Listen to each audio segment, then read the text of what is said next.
So in this video, I want to talk about the two main love interests, or one of the two main love interests for the series known as Can a Boy-Girl Friendship Survive? And this, of course, is to do with the main male protagonist, and Bluey, as I like to call her, because, of course, her hair is blue, Captain Obvious. And, of course, I will title the video based on that. But the thing is that as someone that's been through a lot of romances throughout the years, and I've definitely got some experiences in some failings and some successes, I kind of really find this particular anime interesting in the fact that Bluey herself is self-sabotaging. Now, she is absolutely an idiot. She is making very poor decisions, but it isn't unrealistic either. Because one of our biggest issues as humans is that we fear. Fear is a powerful weapon, and it can sometimes lead us to do very irrational things. This is something that I've personally gone through when it comes to romance, is being too scared to ask out a girl because I'm just scared of them rejecting. And it's like that whole joke. It's like, oh, what's the worst she can say? No. And then you find out she says something really much more heinous, and you're just like, you just feel crushing and defeated. But in this situation, it is also that problem of if she was to ask him out and he said no and then hooked up with another chick, it's more crushing in that sense that she gave her heart to someone that she's, one, kind of fed herself false idea that she's not in love with, and then for him to go out with a girl that he also had a crush with childhood, it would be very crushing. And at the start of watching this, I kind of thought she was like the default winner, but I'm not even sure now, because the connection between him and the sort of childhood crush that he has is quite deep. And the self-sabotaging nature of her is making things worse for herself. I mean, this is the thing. She's gone into this, been in denial, and then slowly starting to realize that, oh, actually, I am in love with him, but also I'm going to continue pushing him towards another girl, and then be surprised when they start getting closer together. And that is because of the fear. That is a fear of rejection that she is kind of trying to put herself in denial. She's thinking, well, I might as well put them together because they're a better couple, because he's clearly not going to accept my feelings. And then getting upset because, oh no, I've self-sabotaged. I'm now angry with myself, but I'm now going to blame him for it. That's what it looks like to me from an outside glance, at least from the basics. And until more of the story comes out in the anime format, then we can kind of dissect more of it. But that's at least how I see it. Is that exactly that? She's pushing them together and then being angry at herself because she's self-sabotaged and that she feels like she's been rejected, but then kind of blaming him in a way for her own idiocy, because again, he doesn't quite understand. And you can say, oh, but she's given him hints.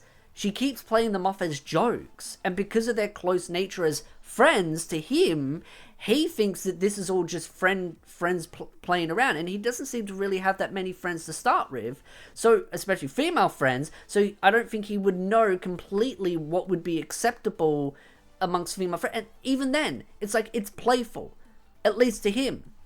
She's flirting, she's playing around, saying, oh, you know what, well, why don't you kiss me as a, you know, practice. He's a little bit confused by that. He's just thinking, oh, this is just her messing around. She's just teasing me again. She's been teasing me all my life. This is just the normal shenanigans. But in reality, she's just been doing this because she wants to get closer. She wants to do these things. And as she starts to do these things, then she kind of chickens out and goes, no. I can't do that, because it's that fear of rejection.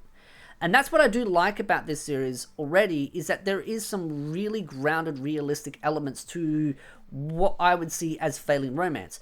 Now, the thing is, when you go into these kinds of shows, a lot of people are going to complain, go, ugh, this is stupid, she's stupid. And that's what I call the ivory tower problem, where people that watch the show are on an ivory tower and they see everything, so they just assume all characters can see things. And that's one of the things about writers, is that writers need to be smart enough to be able to not be in an ivory tower when writing things, going, oh, well, this main protagonist should know this because I know this as the reader or the writer. No, this is where a character in a story can only see so much. He cannot see what she truly feels because he is not her. He is not the one reading the story. And that's one of the problems with a lot of anime fans and readers, is that they will go, oh, well, I know she's in love with him. Why can't he know that? Well, he doesn't know that because she hasn't been forthcoming. Look at the signs that she's given him. Look at what she's done. And that's why I think some of these romance animes can be very hit and miss. And that's why when you do find a good gem like this, they're good. They really hit home because it shows that non-ivory tower problem in the actual story writing. But then that doesn't mean that the readers don't then complain because they're in the ivory tower where they see everything, they expect every character to know everything. It doesn't work like that. There are many different romance animes that have that problem. And it's not even just romance animes in general, but a lot of other like fantasies, isekais, harems, romances, whatever you, showmans, etc. Where people kind of expect that ivory tower thing to happen. Or why don't they know that this villain secretly is actually a good person? Because they don't. We know because we're consuming it. They don't because they're the ones in that world. So that's why I really do love where this writer is going with it, where the story is going with it. But it's also one of those where if she's going to start pushing him away more, then that's going to lead him to be getting more conflicting feelings and more conflicting understandings of what's going on, which will either do two things. It will either push him closer towards his childhood crush, first one, or will actually push him away because he'll be scared of what's going on. Is it because he's getting too close that she doesn't like the romance? There are two ways that can go. It depends on how he interprets the situation. And that's the thing. Depends on interpretation, depends on the decision he makes, and then it depends on how she can then approach it if she wants to salvage that relationship and try and rectify what she has messed up. But clearly, she is just not rational with her decisions, and is she going to be forthcoming with it? Probably not, and especially this early in the story, she is probably not going to tell him her genuine feelings. Though it would be interesting if she did actually confess and said, yes, I'm in love with you, and the other girl's like, yes, I'm also in love with you, and then he has to sit and go, okay. And then he would have to make a decision, but that would be too early on, because either he would then A, go down the route of, well, I'll make a decision at some point, which I think would be a little bit of a cop-out, because I don't like that, because that kind of, it only makes sense if the main protagonist has a reason to hold off of a response. But in this case, I just don't think that would be wise. I think it would be probably better for the story if she just denies her feelings again and doesn't tell him the truth, but tries to mend it and say, you know, I'm just going through a lot of stress, blah, blah, blah. Come up with some excuse. She's good at kind of deflecting and misdirecting, so I feel like she could probably come up with a good excuse. That doesn't mean, though, that she won't end up self-sabotaging more later on down the line. And that's why I think the romance between them is quite interesting, because he is in that situation where he is hyper-focused on a specific hobby. His connection with this childhood friend, or this first crush, is getting deeper and deeper and deeper. And you've also got his other friend who kind of sees what's going on and is being a bit of a troll because he doesn't quite like the other girl. So he's kind of pushing them more closer together, that's the thing.